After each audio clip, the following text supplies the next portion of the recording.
everyone. Welcome back to the Healing Words podcast. Our guest today is Dr. Indy Jones. Dr. Indy Jones is a board certified internist who practices general medicine in a hospital setting in the Georgia area.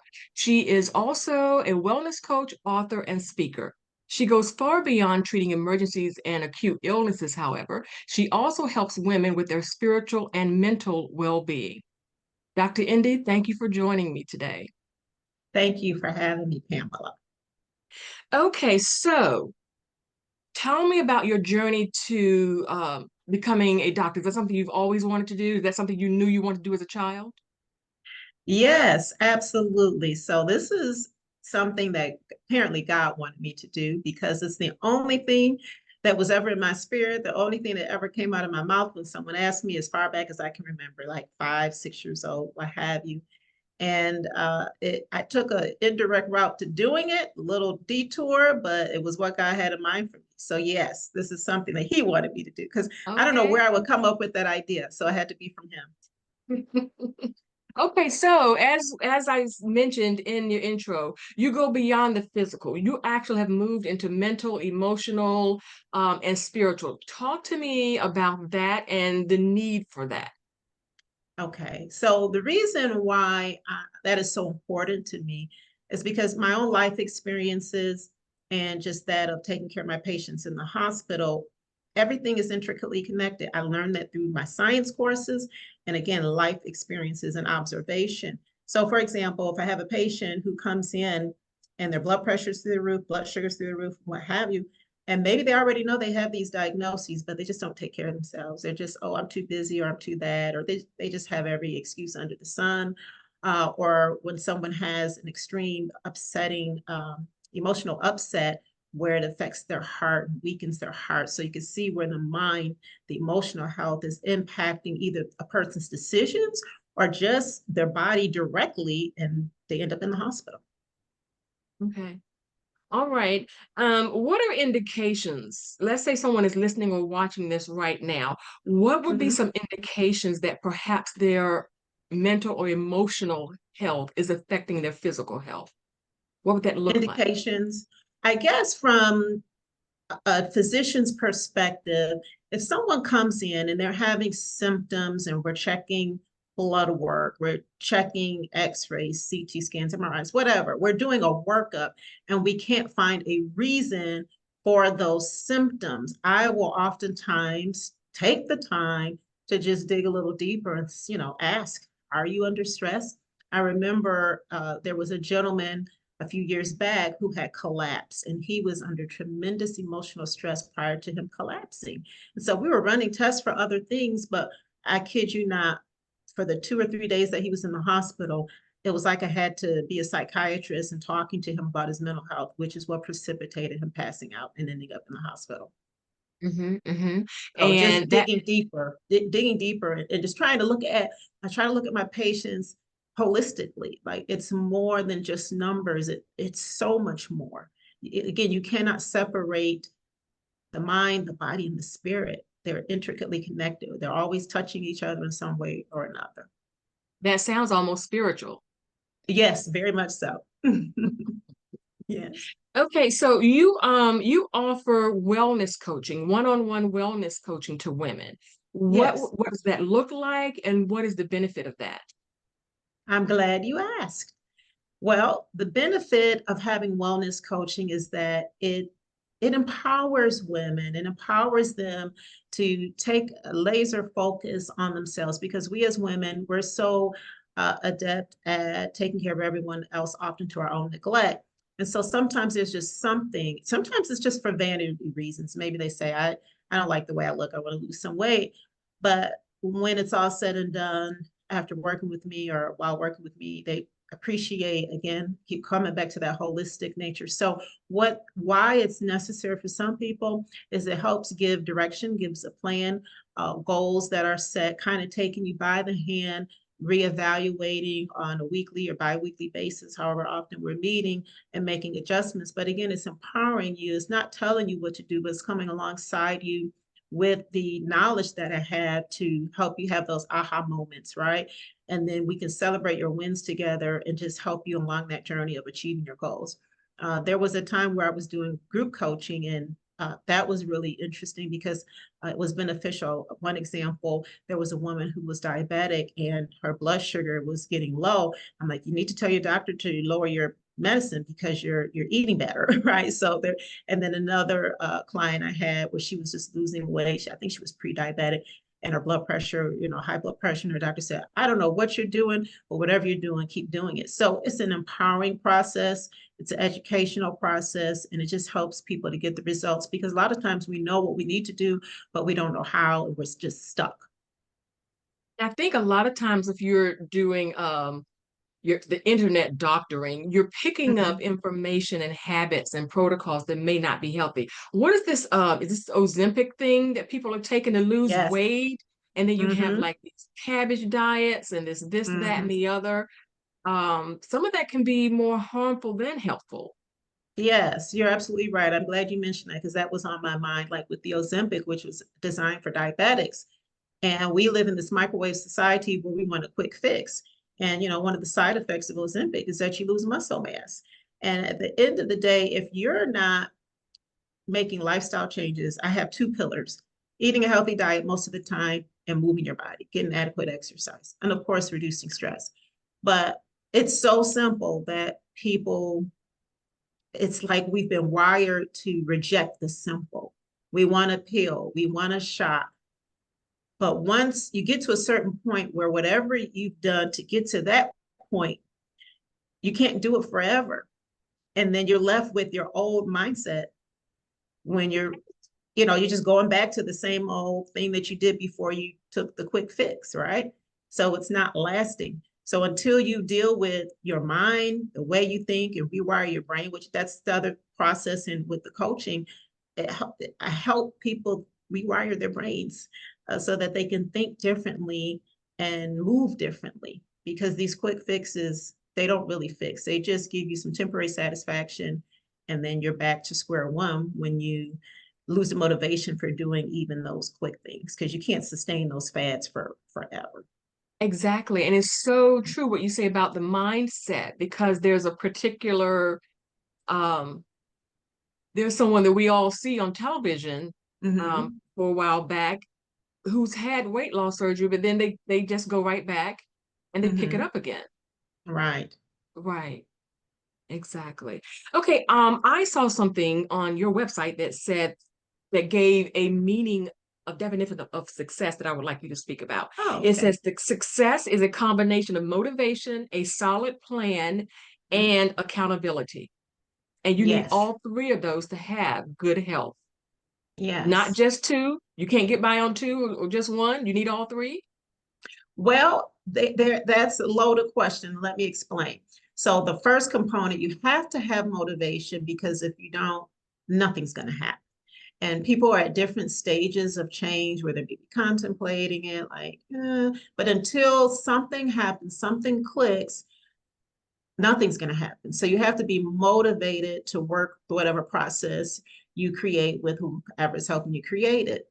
And then a solid plan. Again, a lot of times people don't even know where to start. So that involves an assessment of where you are, some education about things. A lot of my sessions, people are just getting, I'm like, oh, I didn't know that. And so again, you're learning and you're growing, and that feeds right into the accountability. But it gets to a point where you're so empowered that you're being accountable for yourself.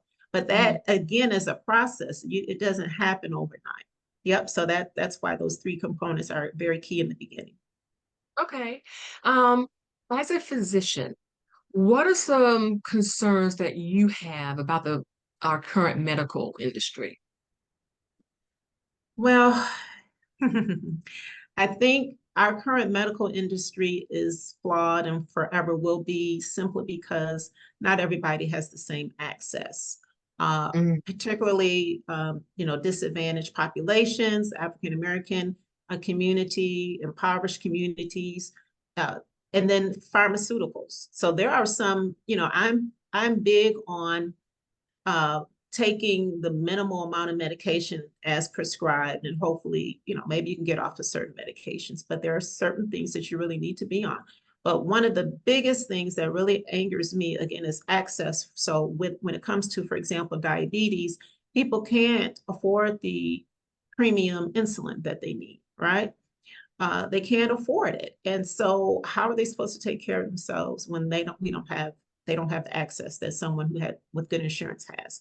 So just the inequity within the system itself, and also not enough emphasis on preventative medicine. You know, Mm, it is a business, where I work, it is a business, get people in, get them well, get them out. My focus is on getting them well, but they're always going to say, well, why is this patient still here if it's X number of days? We need this bed for someone else. And I'm looking at the patient to make sure, well, regardless whether they have insurance or not, I will discharge them when it's, medically appropriate. I mean, they don't say we don't care about that, but it's still a different mindset within that system about care because they don't see it from a doctor's perspective. But we are key. We're very integral into how this all flows with trying to keep the patient's best interests at heart. okay. How would you recommend that patients be proactive regarding their health care?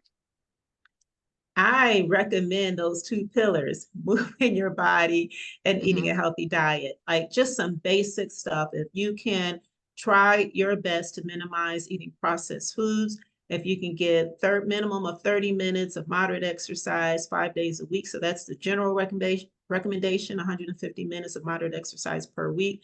Setting goals for yourself, because once you start being proactive with those basic things, you'll have less visits to the hospital if you're one that finds yourself in the hospital frequently. You will abort going from pre-diabetes to diabetes. You will lower your cholesterol level just from moving your body and eating more fruit and vegetables. Simple things to stay out of the system as best as you can. Now, of course, you have genetics that can oftentimes trump some things, but it doesn't mean that you can't control it. Like with me with high blood pressure, I'm the youngest of six. Both parents had high blood pressure and all of my siblings. So unfortunately, my genetics was like, okay, you're going to have this diagnosis. But I said, you can have a diagnosis, but the diagnosis doesn't have to have you. You have to empower yourself with your lifestyle modification. So again, if you have to have medication, it's minimal. So just moving your body and eating a healthy diet, less processed foods, will keep you out of the system. Now, as someone with high blood pressure who works a stressful job, how do Mm-hmm. you manage that? How are you proactive with that? Well, I do like a separate kind of little mini workshop or talk on that, on when you have to, we all have stress in our lives, and most of us can manage the typical stresses. But when you have that chronic stress, it causes increased inflammation in the body because that stress hormone level is always high when it shouldn't be. So you have to find ways of reducing it, uh, eliminating it, or changing your mindset about it. So those are my three go-tos, very generally speaking. So if you can reduce your perception of certain things, it might be a scenario like something typical, like, this stresses you out when you see, hear, or experience this or this person. How can you work around that if you can't get out of the situation altogether? How can you eliminate it? Sometimes you can eliminate it. And then sometimes, you like, this too shall pass. It's a mindset shift that you have to make. Again, that self-care, making sure you get proper rest, making sure you get your exercise, your healthy diet, all those things are going to be very important. I'm a woman of faith, staying prayed up, being in your word, doing these, like getting up an hour early to do these self-care things. To me, the self-care is in the spiritual realm. So those things that if you could just take an extra 30 minutes or an hour, if it means getting up an hour earlier and going to bed an hour earlier so that you get proper rest. So you have to, I always say that wellness doesn't just happen by chance. You have to have that plan, right? So that's something Right. to help people design. And so, you can think about these simple things that you can do for yourself. So you have to kind of equip yourself and guard yourself against experiencing certain things. Then the other thing you have is the gift of the breath. So when you just practice deep breathing, you know, and just taking five, right? Taking 10 deep breaths, that in and of itself can help you in the moment of any heightened stress to kind of bring it down for you while you're trying to see, okay, at the end of the day, really reflecting like, okay, this theme keeps recurring. What can I do to reduce it, eliminate it, change my mind about it? We have one key word is boundaries. So we can set Mm, boundaries around situations, people, and ourselves. So when we make right. sure that we are not adding fuel to the fire by our reactions, because we can keep the stress going if we don't put boundaries around ourselves. Exactly. I don't want to run a scenario by you. I'm wondering if one of Okay. those boundaries is actually leaving. Let's talk about a stressful job. Yes. Somebody is Yes. like up to here with their job, but they're the first in their family with a college degree, or Right. this is such a prestigious job, or this is the Right. most money they've ever made, or they Hmm. might have bragged and boasted about it. So, and I'm not going to Hmm. let them run me out of here. But on the other hand, they're stressed out. Their hair Hmm. is falling out. They've got headaches. Their blood pressure is escalated. And we live in this hustle culture that tells you Yes. to just keep pushing through. Hmm. Let's speak about that. Okay. I can give myself as an example. I almost, not completely, eliminated the stress of my job. Like I love what I do. I love my colleagues and coworkers, but it's just the nature of the beast. Again, Hmm. that could be very stressful and positions could get burnt out. And I was at that point. So I decided to, so you first and foremost, you have to realize that all those things that you mentioned aren't worth the sacrifice of your mental and physical well-being. So you have to Mhm. know where your priorities should be anyway. But what I did 2.5 years ago was I went PRN, so I work as needed, but it's really amounting to a part-time job where I make my own schedule. And it's been such a blessing. I'm like, thank you, Lord. But it was a leap of faith because I'm like, well, if I don't make this much money and I still had a minor in the house, I still, you still have to give your kids money here and there. But, you're thinking about all these things, but he has provided and it's enough. So a lot of times my colleagues are like, when they see me, where else are you working? I'm like, nowhere. What are you doing? Living? Ministry? Like, there's more to Mhm. life than the dollar. And Right. so it's again that mindset shift, but you can eliminate some things when you weigh what it's doing to you against what you are placing so much value on. And you can still be the first one to get a college degree and all that stuff, but put that knowledge to work somewhere else. That Exactly. but you have to have a strategic plan, a good exit plan, and one that's going to work for you. Exactly. Okay, so you're also a published author. Your Hmm. first book is Healthy Living for Women. And when you first got into the author sphere, um, Hmm. women were your focus, Hmm. holistic care for women. Right. Your second book, and not that you aren't still concerned about that, but your second book is called, okay, First, there's Healthy second. Living for Women, Hmm. Holistic Health for Christians. Yes. Okay, let's talk about the second book, the need for Okay. that. So again, I can only operate from my authentic state of being, and that is a woman of God. And Mhm. I see, just like in the hospital, I saw, people not taking care of themselves for various reasons. Within the realm of Christendom, I see a lot of saints just doing the same thing. But I figured I could approach them from a spiritual perspective that we are here for purpose. And when you take care of yourself holistically, you're equipping yourself to walk effectively and efficiently in that purpose. The scripture that is my go-to that speaks to that is in the beginning of the book and 3rd John verse number 2, because it's just one chapter. It says, dear friend, I pray that you may enjoy good health and that all may go well with you, even as your soul is getting along well. So even the word of God connects, and I'm sure we all understand that in so many uh, scriptures, how it's all connected. And so why wouldn't God want us to be our best healthy selves as much as is possible for us to do? Like, we all want to make it to glory, but we don't want to, rush the process. And we know that bad things happen, diseases happen, but we have some power in that We don't have to be a statistic.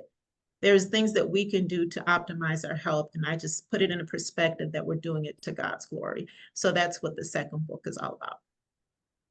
It seems to me that the prevailing thought is the older you get, the more ill or infirmed you are. Like we seem surprised when we see an 80 or 90-year-old with vigor, not with a walker, not on a lot of medications. Mm-hmm. Um, is there something to be said for taking care of your health and then getting to the end of life and then not having some of these medical issues that are caused by what's going on around us, a society, the way we eat and the stress and all of that? Absolutely. There is statistics that speak to that, how you can prolong your life by doing a lot of the things, the tips that I give in the writing, just those basic things. Statistics shows that it will prolong your life and give you a quality of life, because we don't want to just be here and be sick and infirmed. But it's not just quantity, but it's quality of life as well. Exactly. Now, Mhm. when you started your writing journey and your medical health coaching that you do, your focus was primarily women, but I understand there's been a pivot there. You've done some work and are doing some work with men. Talk about the situation that brought that about. Okay, so this was something recent that I had shared with you that um, a gentleman, I believe he was 41 years young, who collapsed after worshiping one Sunday. He was going to change it at a store, his clothing to catch a flight back home. There was a big event going on. And so that was very devastating, very hurtful, very painful. I don't know all the details about his health, but he was young. And what has come out of that is that the men that I'm always trying to encourage to take care of their health, they normally just blow me off, like, hey, how you doing? They're asking and seeking to get the knowledge and the empowerment that they need as well. And so I'm really excited about that. And I have some opportunities to work with the men and empowering them to take care of themselves in the same fashion that us women do. We have some uniqueness, obviously, because man versus woman, some unique health things related to the sex, difference in the sexes. But it's all fundamental. The things we've been talking to up to this point applies to women and men. Okay. Mhm. All right. Where can our viewers and listeners find you online? I am on Facebook, DocIndie, DocIndie. So I do a lot of my content there to, again, try to encourage people in their health and their wellness. I also have a YouTube channel, same thing, DocIndie. I'm not posting there as much, so I look at it as more of a library, very short videos. I know people's attention span isn't very long, but you can go there and get some information there as well. And then in terms of the coaching that I'm currently doing for women, my website is Mindful Health for Women. That's the number 4, mindfulhealthforwomen.com. Okay. And I'll put all these things in Mhm. the liner notes. Okay. Okay, so we're at the part of our conversation where I ask you the same 5 questions I ask all the guests here. We're the Healing Words podcast. So my next 5 questions are going to come from the first letter of the word words, W. Okay. And you can use and some of these you've already answered a little bit, and you can use either of your books. When did Okay. you know, or what was the reason that you wrote your book? When did you know you would write it? When did you just get that unction that you knew you would write this book? Okay. So the first one, Healthy Living for Women, it's more than meets the mind. That came from a space of my own personal journey of going through some transitions, going through a divorce. It's been 10 years now where that was final, but my mother was diagnosed with stage 4 colon cancer. So I lost her the year after the divorce. And then one of my sisters I lost suddenly right after that. So it was sort of therapeutic for me, and it has more of an emphasis on the emotional health, how to process your emotions. I started getting coached and became a coach, and so a lot of the concepts I learned in that arena is it's put in the book. And it's an easy read, but a lot of the women who have read the book over the years, because it's published a few years back, they said, wow, I went through it and I went back through it, and each time I got something different out of it. So that was very rewarding for me to hear that it has blessed so many. And the second one, I think we pretty much answered that. I was just seeing how Christians weren't seeing the importance of taking care of the temple. And so that's what prompted that book. Okay, so am I hearing that even as a medical professional, when you had this emotional tumult in your life, you were still battling? Like you knew it on one hand, you knew what to do and what was happening, but you could still feel that battle? Oh, absolutely. Mhm. Absolutely, because we're human, and you have knowledge, and you have to go through the process. You have to go through the healing process. And a lot of times that means getting some help, getting some counseling, some coaching, what have you. I tell people I'm human. It doesn't matter that I have MD at the end of my name. I remember one of my patients, I have so many stories of patients. It was a female patient, and she had neglected herself, and she talked about the stress again, these conversations that like, I just didn't do what I was supposed to do kind of thing. So I gave her that first book, and the next day she's like, oh, I was reading that, and you just walk in here, looking all confident and this, that, and the other. I'm like, the one has nothing to do with the other. I go through life challenges just like everyone else. So I think because who I am, because of who I am, I bring a sense of relatability to my patients. I don't know how to be any different than that, because for some reason being a physician has this stigma that you're some, I don't know, whatever. Yeah. But I'm like, no, I'm just like you. Okay, so for the O, we can do two things. We can talk about because you are a practicing physician, you don't have a lot of free time. It's a Mhm, demanding job. I'm interested in knowing how you organized your days, organized your time to get mhm. this writing accomplished. And the other O can be obstacles. Did you face any obstacles in the writing Sure. of these books?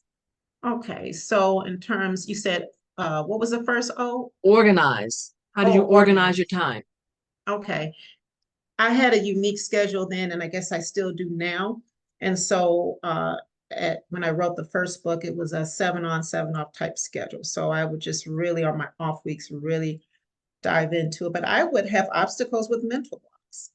And um, and I realized at a certain point that I had said enough, that it's not thick, it's not heavy, and people appreciate that. And so it's like, okay, it is finished. And so I'm good. And, I had to go through the process of editing and all the other technical things you have to do to go get your book published.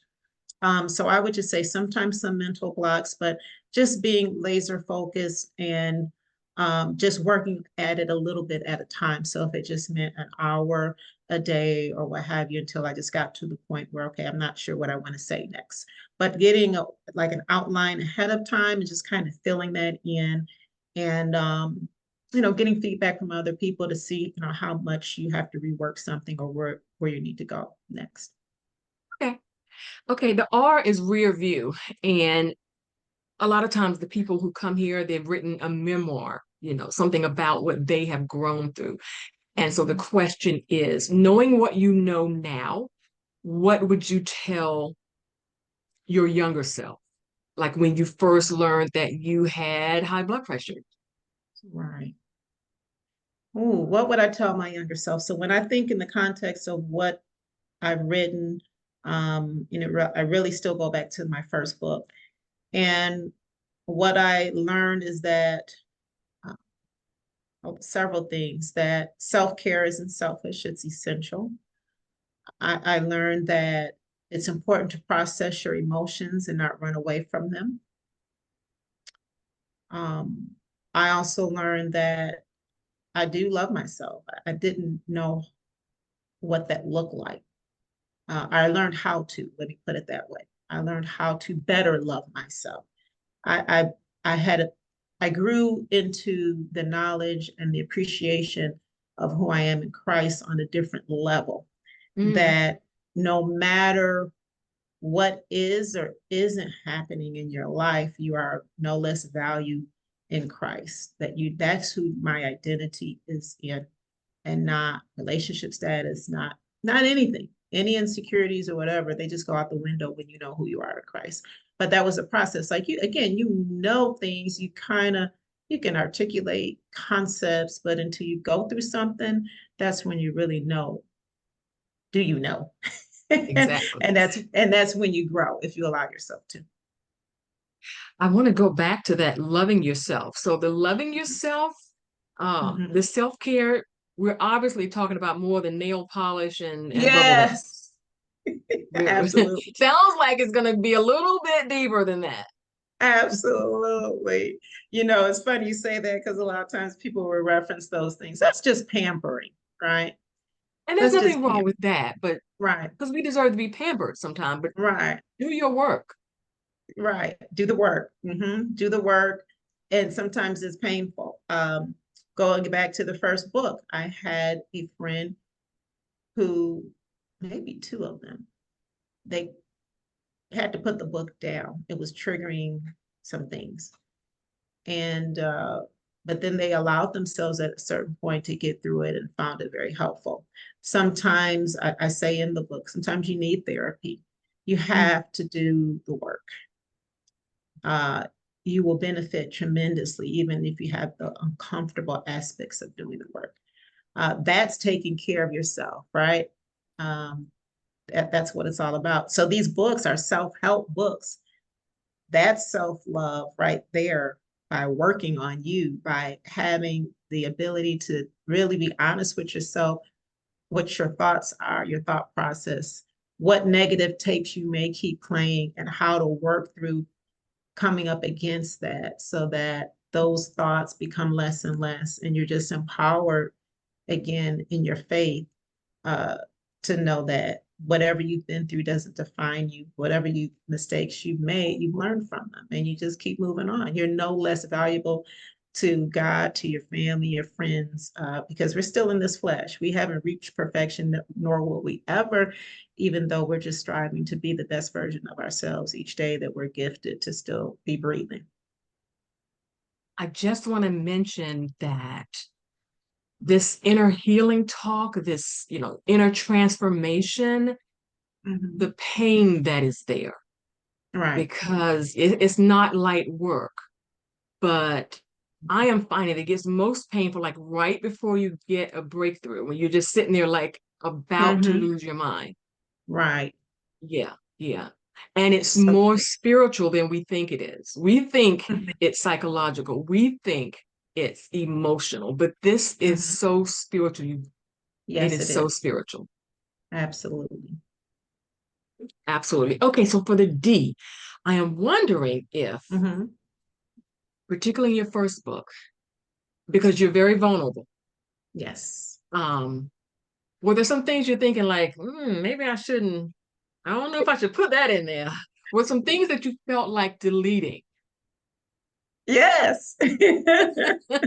Of course.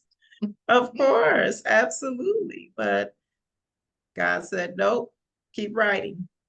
That has to Hmm. stay there. Absolutely. That vulnerability. And the thing that I've learned over the years, well, I gave you the example. It's so empowering, that patient. Like, it helps other people, because your journey isn't just about you. We're here to have a positive effect on other human beings. So your healing journey, what you've gone through, is going to help someone else when you share, when you're vulnerable, and they can just relate to and see where you're at. It's very helpful to other people. So you can't be selfish when you're not one.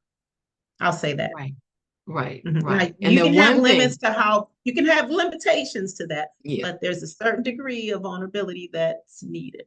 it's going to be required because that's the Yes. thing. That's going to Yes. be the thing that connects you. The thing that you Right. thought about leaving out is the thing you're going to get an email about saying, I Right. needed to hear that. Exactly. Exactly. Okay, so for the S, strengthen, how have you been strengthened in the writing of your books? Oh, I've been strengthened tremendously. Again, the first book particularly, it was very therapeutic, very therapeutic. It was very healing for me because I was so transparent. And so to me, that was just a gift. I'm giving of myself to others. So it definitely strengthened me for sure. And just being obedient and writing it. The obedience part. Hmm. When you're shaking before you do it, and then you do it, and then you're calm. Then you're like, oh, Right. Yeah. that's what I should have Exactly. done. Hmm. Yes. I want to back up before we end here. Let's talk because you do offer wellness coaching for women. Let's talk Hmm. about how people can contact you about that, but what happens when they contact you? What does your wellness coaching look like? Okay. So again, if you go to the website mindfulhealthforwomen.com with the number 4, they'll book a 15-minute consultation with the caveat that, so I can understand what it is that you want to work on, what you want to do. And then we go from there and talk about, the objective at that point would be to schedule a health and wellness planning session and then some follow-up sessions, however many that you may need to track your progress and to tweak and make adjustments and things like that. When we first met a few years back, one would think I was a therapist because I was doing more mental health stuff than anything. A lot of my clients had a therapist and me. And so I would ask them, what's the difference?